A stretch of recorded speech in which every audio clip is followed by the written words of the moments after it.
Chris Watkin here with Kristian Stott, ex-CEO of 50 Branch Network, Andrew Grant.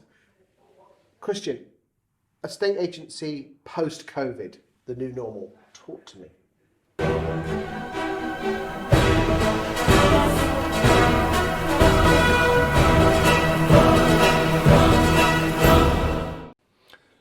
Well, I guess we can't have that discussion without first talking about estate agency during COVID.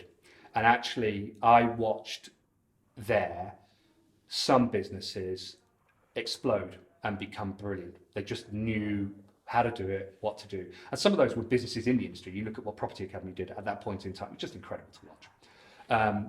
What it said was, if the joy of human contact has evaporated from an industry, how do you keep the show going on?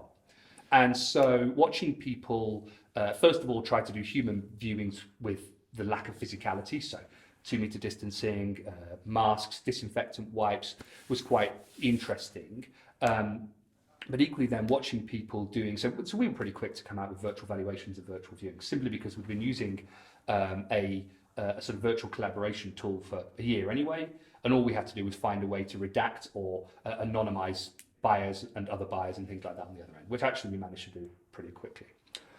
What I think it showed us, so we even had valuations being carried out with vendors carrying their mobile around their home, us asking questions with a view that we would follow up that with a physical thing as and when it was prudent, but right now we could talk about price and marketing with that influence. And what I think was really important is it suddenly sort of flung up this big question: why weren't we doing this before? We were saving a fortune in fuel, a fortune in time, in travel time, all those different things. And the guys could do so many more valuations per day than they ever could by using the vehicle.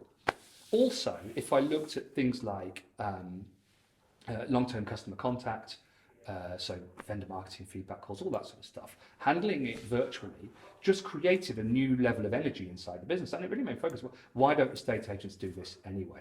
You know, we spend so much time. Now, it's true to say that our customers, or the customers of that industry, are keen to meet you. They like the sofa. You know, they want to feel you, the warmth. But the truth is, I think agency businesses now that can blend the virtual with the physical to a point where they can operate quickly, they can achieve a greater number of things per day than they could in the past, and still blend in the human contact.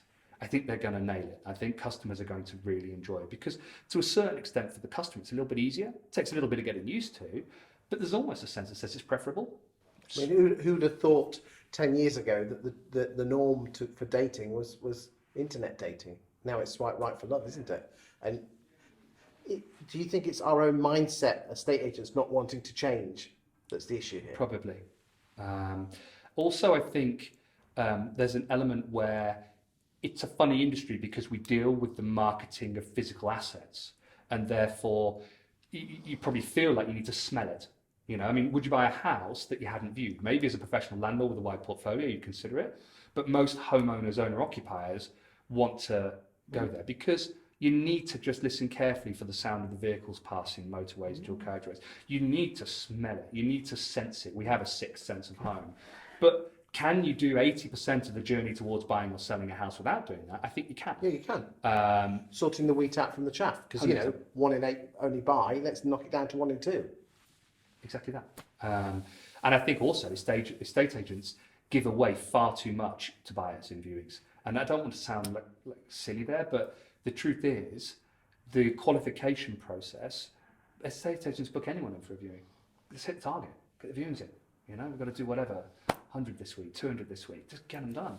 Truth is, actually, if those viewings were done in a quick virtual, are you in or out type sense, and then, well, if you're in, show me the colour of your money, and then I'm going to go and knock the door for you, it's a totally different experience for the agency and for the buyer.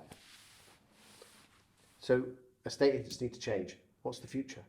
What is the new normal? I personally think that, and this is for any business, but I think estate agency is particularly part of this, a good, solid, seamless, frictionless blend of digital and human, so that customers get exactly what they want, when they want it, in the way that they want it, and when they turn to you for help, it feels warm, it's experienced, it's professional, it's authoritative, and it's there when they need it. And I think that's what agency businesses need to focus on building. And is this the prerogative of big agencies or one-man bands or everyone? I think it's the consumer's going to decide, and they'll vote with their feet or their checkbook. But I feel that every agency business, from the one-man band up to the great big corporates, needs to focus on that experience. Interestingly, Chris, I think this, to a certain extent, is the hour of the one-man band. I think we're seeing, there's that place on Rightmove that no one ever looks, that top left corner of the pie, which is getting wider and wider and wider. Everyone looks top right, 1 to 5, 1 to 7. Top left is getting wider. These powered by agencies that are supported by sort of almost technology and marketing businesses. EXPs, self-employed models, yeah. Absolutely. They're creating an environment where service culture exists, because the one way you can control service culture is never employ anyone. If you want complete control over it, do it everything yourself. And I think those guys are actually delivering service to customers that the top 5 should be focused on. Why are they getting those instructions? Because we should. We've got more boards. We've got more branches, more brand, whatever. Why are they getting them? And they're getting them because the customer feels it. Do you think that the future is the self-employed model, hub model? Not necessarily, because not everybody is right for self-employment. Some people need a boss, and some people just perform better with a good boss. There are people who say, I'm not where I am today without that guy, that lady, those people, they got me here.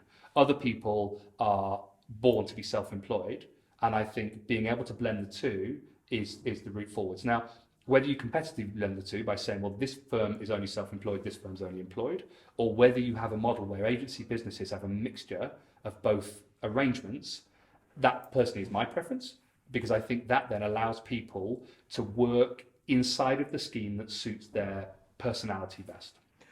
What would your final piece of advice be for estate agents going forward to this new normal post-COVID? Look at everything and think about it. Accept nothing as fixed. Consider everything. And if you can look at it with a team of people, never do it on your own, and say, that's fine, don't touch it, then don't touch it. But I think one thing that COVID has shown us is everything has changed. Genuinely, everything has changed. I drove here today, and I didn't put the brakes on once, I don't think, apart from for roundabouts. It's just the roads are empty. The world has changed dramatically. People are working from home. People who work from home are productive, or they're out, unfortunately. Yeah, you go to Grantham train station and there's no one in the car parks. No, because you couldn't get a car. In fact, they're building a new car park now. There's no need for one because there's no one in the others. No, the people who work from home start at 7, have a break at about 8:30, back at their desk at 9:10, through for a while, maybe go for a run, another 4 or 5 hours, pick up in the evening. They are highly productive people, but they get back into their lives the thing they desire. They get to go to the gym, they get to go for a jog, they do the things they really want to do, and they build it around their work life. Why change that? Interesting times ahead. Thank you for your time today, Kristian. Thank you, Chris.